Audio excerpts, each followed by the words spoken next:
بسم اللہ الرحمن الرحیم۔ شب برات کے بارے میں غلط فہمیاں۔ لوگ شب برات کو جو مناتے ہیں اس کی طرح طرح کی روایات لوگوں کے سامنے پیش کرتے ہیں، اور کبھی کچھ بیان کرتے ہیں اور کبھی کچھ بیان کرتے ہیں۔ یوں سمجھو کہ وہ لوگ عوام الناس کے سامنے قلع بازیاں کھاتے ہیں،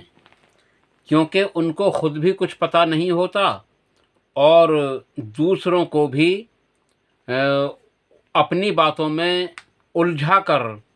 ان کو دین کے غلط راستے پر ڈالنا چاہتے ہیں۔ عزیز دوستو، سب سے پہلی بات تو یہ سمجھ لینی چاہیے کہ عبادت جو اللہ تبارک و تعالیٰ کی جاتی ہے وہ حدود شرعی کے اندر ہوتی ہے۔ جب کوئی بھی عبادت حدود شرعیہ کے اندر سے نکل جائے گی تو وہ اسلام سے خارج ہو جائے گی اور اسی کا نام بدعت ہو جاتا ہے۔ مثال کے طور پر میں آپ کے سامنے ایک بہت ہی بڑی فضیلت والی چیز بیان کر دوں، اور وہ سب سے بڑی فضیلت والی چیز ہے کلمہ لا الہ الا اللہ محمد الرسول اللہ۔ ہر آدمی جانتا ہے، ہر انسان اس سے واقف ہے، ہر ایمان والے کو اس کے بارے میں علم ہے کہ اس سے بڑھ کر کوئی عبادت نہیں ہو سکتی۔ لیکن جب فجر کا وقت آ جائے یا ظہر کا وقت آ جائے یا عصر کی نماز کا وقت آ جائے یا مغرب یا عشاء یا کوئی اور عبادت کا جو فرض ہو، مثلا رمضان کا مہینہ آ جائے یا حج کا وقت آ جائے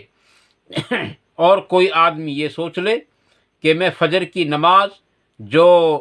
4 رکعت ہے، 2 سنتیں بھی ہیں، اس میں 2 فرض ہیں شامل، اگر میں ان کو پڑھنے میں 20 منٹ خرچ کرتا ہوں تو کیوں نہ میں اپنے کمبل میں لیٹا ہوا، اپنی رضائی میں لیٹا ہوا، اپنے اے سی میں لیٹا ہوا اور اپنے یہیں سے جہاں میں بیٹھا ہوں وہیں بیٹھا بیٹھا اگر 1000 بار کلمہ لا الہ الا اللہ محمد الرسول اللہ پڑھ لوں تو کیسا رہے گا؟ عزیز دوستو، ہرگز نہیں ہو سکتا۔ نماز ذمے پر رہے گی، روزہ جو ہے وہ ذمے رہے گا، اور حج جو ہے وہ ذمے رہے گا، اور کلمے کا جو ثواب ہے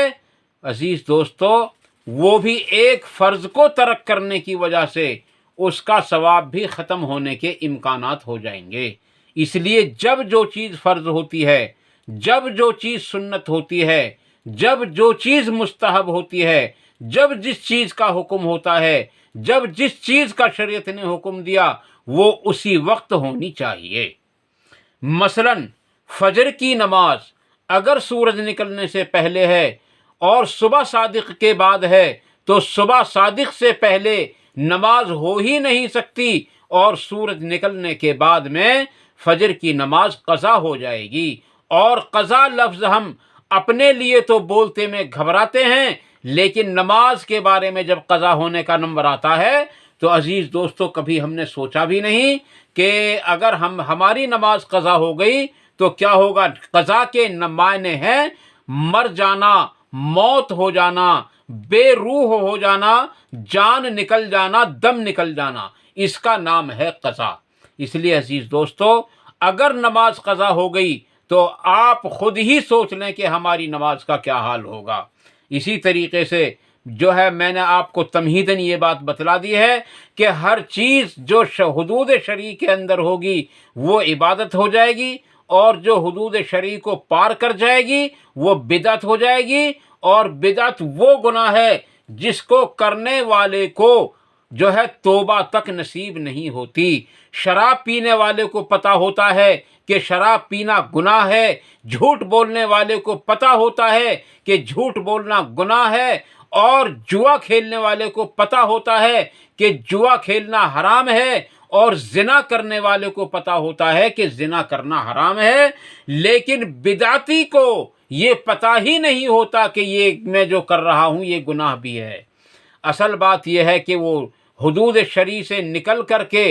ایک جذبات میں آ کر اللہ تبارک و تعالیٰ کی ایک خاص طریقے سے عبادت کرنا چاہتا ہے جو اللہ تبارک و تعالیٰ کے یہاں مقبول نہیں ہے بلکہ وہ مردود ہے۔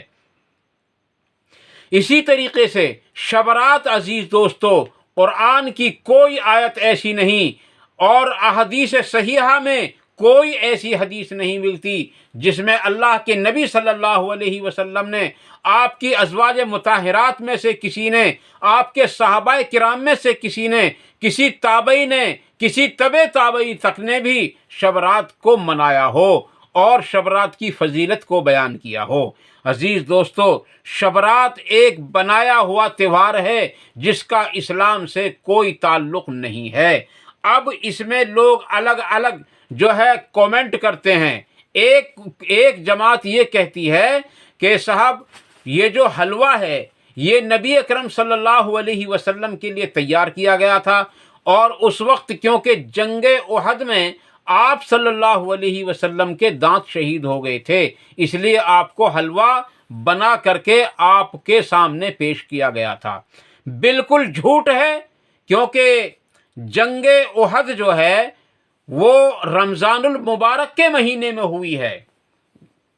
اور یہ جو شب رات منائی جاتی ہے یہ رمضان سے 1 ماہ پہلے منائی جاتی ہے، اس تاریخ سے جس تاریخ میں آپ کے دانت شہید ہوئے ہیں۔ تو میں یہ سوال کرتا ہوں، کیا نبی اکرم صلی اللہ علیہ وسلم کے دانت شہید ہونے سے پہلے ہی آپ کو حلوہ کر کے دے دیا تھا؟ عزیز دوستو، بالکل جھوٹ اور گھڑا ہوا ہے۔ کچھ لوگ اس کو شب قدر سے جوڑتے ہیں۔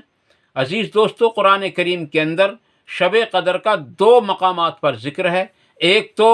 سورۃ القدر پوری نازل ہوئی جس میں 5 یا 6 آیات ہیں، اور ایک جگہ اور بھی ہے اسی رات کا ذکر، اس میں بھی تقریباً 3 یا 4 آیات ہیں۔ اور اللہ تبارک و تعالیٰ نے شب قدر کے بارے میں جو ہے خود ہی بتلا دیا قرآن کریم کے اندر، اور نبی اکرم صلی اللہ علیہ وسلم نے خود ہی بتلا دیا شب قدر کے بارے میں جو ہے احادیث رسول کے اندر، صحیح احادیث کے اندر، کہ وہ تو ہوتی ہی رمضان کے مہینے میں ہے، اور اس کو تلاش کرو رات کے یعنی رمضان کی آخری طاق راتوں میں۔ تو عزیز دوستو، پھر اس رات کا اس رات سے جوڑنا یہ کیسے ثابت ہو سکتا ہے؟ اور شب برات کو شب قدر کیسے کہا جا سکتا ہے جس میں اللہ تبارک و تعالیٰ نے قرآن کریم کو نازل کیا، اور قرآن کریم بھی وہ ہے جو حق اور باطل کے اندر فرق کر دیتا ہے۔ عزیز دوستو، کچھ لوگ کہتے ہیں کہ جی بزرگوں نے یہ چلائی تھی، تو بزرگوں کی چلائی ہوئی چیز اسلام کے اندر نہیں چلتی۔ اسلام کے اندر جو چلتی ہے